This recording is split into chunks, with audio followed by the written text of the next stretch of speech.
question is, what is the purpose of life? This is where I'm going to present my case, Stephen is going to present his case, and you can make a decision. My case is that we believe that as Muslims, that the purpose of life is to worship in one God and to believe in one God and to worship in one God. Sure. When we say worship, we mean submission to the ultimate creator. Submission meaning, to follow all of the injunctions of God. Cool. And to abstain from all of the prohibitions of God. Cool. Why? Because no one knows how the human should be able to function in a sociological, in a domestic, in a psychological way than God or Allah. Well, no one knows better than God, Yeah, no one knows better than God. Right. Therefore, we say that God has sent messengers and prophets aforetime, the like me and Stephen will agree, of Abraham, Moses, yes? And all of those messengers and prophets came with one fundamental teaching, Sure. which is to believe in a one God and to worship in one God. Now, this is where we will part ways, but it's been nice. Yeah. Well, I mean, things like Moses' 10 Commandments, Yes, go ahead. they are more or less internationally recognized law Yes, now. that's a good point. So that does suggest that there is an objective moral law. Chime in? Go on. No, in the sense of, for example, it's not black and white in killing. Why is there such things as say manslaughter in the court of law when God said thou shalt not kill? And also the first 4 commandments, I think it is, if I'm not mistaken, believe in God, no idols, respecting parents, right? And I don't know what the 4th one was, but I think the 4th one might be... You've got a reference here. Yeah. But the same morality is those have accepted got nothing worldwide. to do with like judicial court systems. Like we don't live our lives by that kind of thing. Like no one is. No, look, forget about this for a second. No, but I was just saying. I do accept About this point, the though. moral commandments. I think most people would accept that killing is wrong, generally speaking. There are exceptions to it, but generally, I think, correct me if I'm wrong, the 10 Commandments are generic statements. There are exceptions. Very to them. simple, very simple. But there are generic things, which I think he's right, are internationally kind of recognized. Cool. Now move on. We believe in these prophets and messengers that came before time that had one fundamental message, to believe in one God and to worship one God. Now they came with 2 things. We as Muslims believe that they came with 2 things. They came with a message, Right. and at the same time they came with a miracle or a sign or evidence. Sure. Now the message was always the same, to believe in a one God and to worship in one God. Sure. The miracle was different according to time and place, but it was something that went against the natural order and was probabilistically, you could say, almost impossible to think about or to execute had it not been from the higher power. Right. So, we do believe, as Muslims and Christians, both of us believe in the parting of the sea and all these kind of things. And we believe that they were intentionally meant to defy the laws of nature, really. Like Noah's Ark. To prove Noah's Ark, we have different narrations of it. But they were defying the laws of nature, and these laws of nature, and this would act as an evidence, as a proof. Sure. You see what I mean? So Muslim, this is my case now. He can present his Jesus as God case. Well, my case is the following. My case is that we believe that the Prophet Muhammad is the final prophet. Okay. And was the final prophet that was mentioned by Jesus Christ and those people that came before him. Why is he the final prophet? Why is he the final prophet? Because humanity had reached a time where it was necessary for it to have one universal system that it could follow. We as Muslims believe that time had come 1400 years ago. Don't Sikhs believe that their prophet is... Sikhs don't believe in prophets.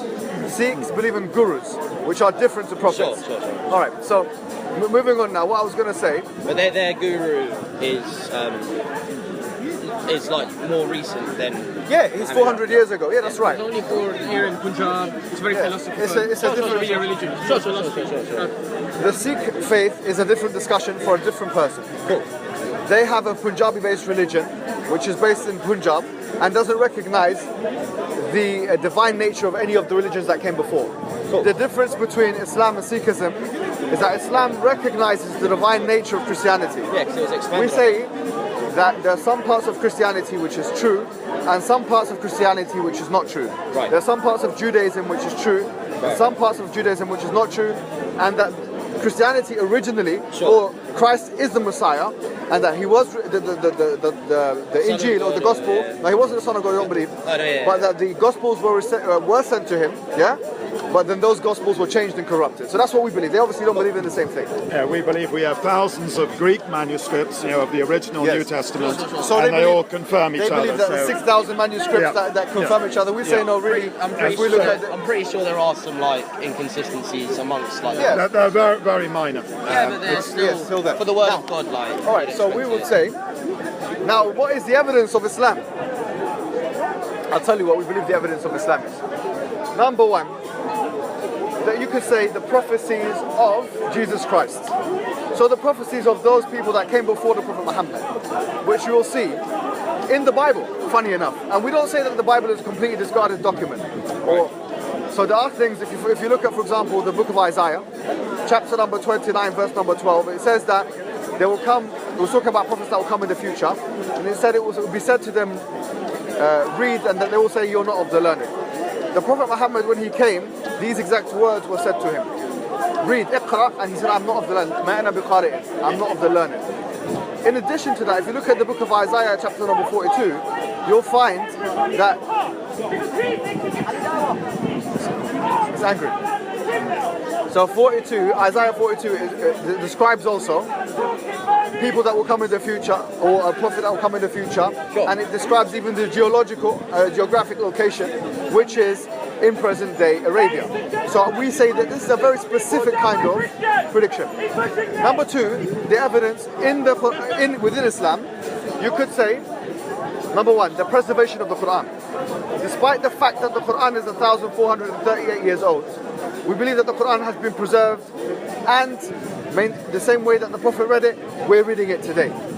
We have the preservation of the Quran documented, not only in written form, as you would be able to see if you go to Yemen, in Sana'a, where you have the actual physical Uthmani Mus'haf, but it's also, we have a chain of provenance which goes all the way to the Prophet, which is not, we would say, it's not the same in other religious traditions. Number three, we say that the Quran and the Hadith, which is, by the way, we believe that the angel Gabriel came to the Prophet Muhammad and he gave him two kinds of revelation. One of them was the Quran, and the other one was how to believe in the Quran, how to accept the Quran, So, as it relates to the second category, we say that there are a range of different prophecies within the Quranic discourse which affirm the Quranic message. And I'll give you one example, which I keep using here because I think it's quite a precise one. That in chapter number 30 of the Quran, if you look at the first 5 verses, it was referring to a battle which was going on between the Persians and the Romans. That the Romans have been defeated, but in 3 to 9 years that they will defeat the Persians in a nearby land, and that the Muslims will be rejoicing. This prophecy, despite it being unbelievably risky, did materialize in the way that it was mentioned, and it was completely risky. So had it not materialized in this way, it would have dented the reputation of the person who's claiming to be the prophet, and it would have. Luckily, we could say luckily, you could say accurately as well. Yeah. Now, there are a range of prophecies which are mentioned in the Quran, the Hadith, which I've done a video on recently, actually last week, which I'm not going to repeat here. So I'm going to just suffice with that one example. What I will say to you is that there are many different prophecies in the Quran and the Hadith.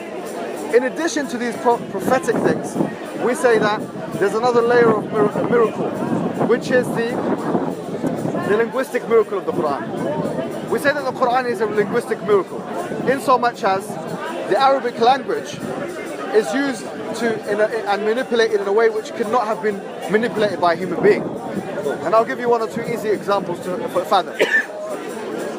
Even as it relates to the structure of chapters, you'll find that there's an unbelievable kind of balance. Every chapter, the beginning of the chapter links with the ending of each chapter. And the ending of each chapter links with the beginning of the next chapter. This is, despite the fact that the Quran was revealed in a non-chronological way. It was it then goes... So that's one thing. Another thing is you'll find incredible balance. So for example, chapter 2 of the Quran has 286 verses. If you look into the middle of that verse, the middle part of the chapter, it says, وَكَذَلِكَ جَعَلْنَاكُمْ أُمَّةً وَسَطًا. We have therefore made you a middle and balanced nation. And appropriately it says that in verse number 143. which is exactly the middle of that chapter. These are just some examples, and I'll give you another example, which I have... Well, yeah, but to what end? Go on. To what end? I'll tell you another example. No, I don't want to... Okay, no, fine. Forget that example. A fourth layer of argument is that if we look at, and this is where I become a little bit polemical, but he can have his chance afterwards as well. If you look at the scientific discourse of the Quran. Now, we as Muslims, we don't believe that science, yes, is a certain reality that doesn't change. History has shown us, as philosophers of science have shown us, that no doubt science has changed. Of course it has. Yes? From the time of Newton to Einstein, sure, and other such realities. And these are what Thomas Kuhn calls a paradigm shift. However, we say that the scientific method is a very strong method, and so if there is a massive disparity between the text and the scientific method, perhaps someone who is of scientific orientation like yourself would have reason to doubt. What I say is that the correlation between the Quranic discourse and the scientific discourse, even from a 21st century standard, is closer than you'll ever find in any other world religion. Therefore, I would say, if you're a fan of science, you ought to, of all of the religions in the world, be most convinced by the scientific discourse found in the Quran. Okay. I'll give you 2 or 3 easy examples for you to fathom. In the Quran, in chapter number 39, verse number 5, sure, it says, يُكَوِّرُ اللَّيْلَ عَلَى النَّهَارِ وَيُكَوِّرُ النَّهَارَ عَلى اللَّيْلِ. That God wraps the night into the day and wraps the night into the day into the night. The earliest commentaries like Ibn Abbas and others, they said that this was a revolution, and they said it was like a turban. Therefore, they calculated from this verse, people like Ibn Abbas, people like Ibn Ahmad ibn Hanbal, which are old commentaries, like of 1,200, 300 years, Ibn Taymiyyah and others, they said that the earth was round. Cool. Now, if we compare this to the biblical discourse, in Job chapter number 9, verse number 6, you'll find that clearly the earth is flat in the Bible with pillars. Now, we say that one is much more superior than the other in terms of the discourse. Sure, but it had been said that the world was round. I'm not saying that. The Greeks. Yeah, I'm not saying that because the Quran says that the earth is round, Sure. that they must be from the God. Sure. What I'm saying is, if you had to choose between all the world religions, sure, that which is most concurrent with the scientific method is the Quranic message. Yeah, the lesser of two evils in that sense. No, and what we're saying is that I'm not saying here that there will not be any contradiction between science and the Quran. Yeah, there definitely is. Does the Quran have the book of Genesis, for example? No, we don't have book of Genesis. And by the way, the account in Genesis is completely different to the Quranic discourse. So we don't believe, we're not compelled, like evangelical, I'm not saying you are, because I know that you believe in a 14 billion year old universe. But as Muslims, we are not compelled to believe in a 6,000 year old universe. Sure. Why? And we can say that the 6 periods that mentioned in the Quran are actually periods of time. So do Muslims believe in, say, Adam and Eve? We believe in Adam and Eve. Adam and Eve are the names of the first 2 humans. There's no way to disprove this, okay, right? So we believe that the first 2 human beings, Adam or Hawa, How do we know there were 2? Do you know what I mean? Yeah, well, this is something that doesn't prove or disprove Islam. Yeah, I'm not saying it does, but... Pardon? I'm not saying, but you said like... Yeah, but look, the story of Adam and Eve in the Quran is radically different from that in the Bible. Once again, there are some continuities and some similarities, but there are differences. So what I would say to you is that don't just... Can I not just ask say, a question. so Go ahead. Wouldn't, say, a text from God, should it not be infallible? Yes, absolutely. That's my point, yes. We're saying that, in fact, the Quran makes this challenge, and I'll make this as a point. The Quran in chapter number 4, verse number 82, it says, أَفَلَا يَتَدَبَّرُونَ الْقُرْآنَ. Have they not pondered over the Quran? وَلَوْ كَانَ مِنْ عِنْدِ غَيْرِ اللَّهِ لَوَجَدُوا فِيهِ اخْتِلَافًا كَثِيرًا. Had it been from other than God, they would have found in it many inconsistencies and contradictions. Sure. That's a challenge for humankind. What we're saying is that you'll never be able to find an inconsistency or a contradiction in the Quranic discourse. Just the scientific method? No, the scientific method, we said, is limited and has itself gone through a evolution, yes? What we're saying is that... I wouldn't say that the scientific method has gone through... Really? I'd say that science itself, the scientific method itself has gone through an evolution. If you look at the days of Aristotle, Aristotle advocated for a deductive method when it comes to science. Afterwards, the scientific method had actually become more, you could say, inductive. And then after that, it became more empiricism, which is what we have at the moment. So the actual method has gone through. It's a scientific process. You know, the Quran's giving you, as the brothers mentioned, at least 2 falsification tests. What would you mean? Yes. He just needs. Yeah, so there are two falsifications. Interesting, because part of the scientific method is falsification. The scientific method prides itself really on falsification. So you say, if I'm a scientist, I make a discovery, Sure. I publish it in a journal, another scientist somewhere else in the world Sure. picks up my discovery and tries to disprove me. Sure. If my discovery has not been falsified, it becomes part of science. Sure.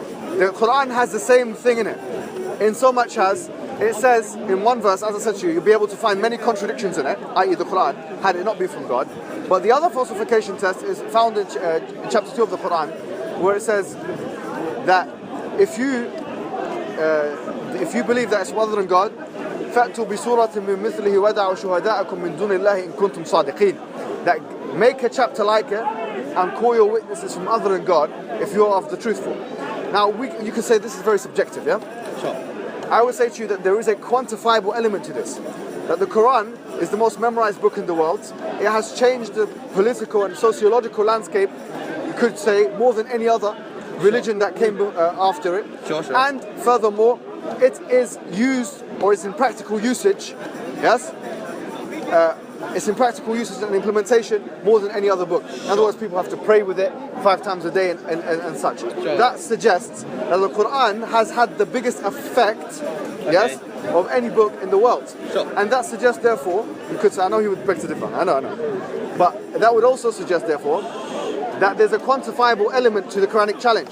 So if you today made something like the Quran, you attempted to make something like the Quran, and my challenge to you would be, can you create an effect like the Quran? We're talking about Prophet Muhammad now, 1400 years after his death. Sure. Can you create something such that people will be talking about you 1400 years after your death, and also living by the words that you would apparently made up?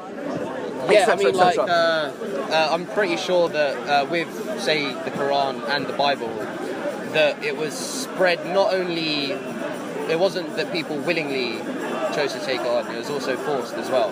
What you said before, if you remember our discussion, was that you have no way of proving something is objective morality, yes? Sure. So if we take for granted what you're saying is true, me and Stephen will agree with you. That maybe there are there's some military element to the expansion of Islam in the early days. So what? That's my question. You can't say that's even wrong, because you can't even say that's wrong. So the point is, that's neither here nor there.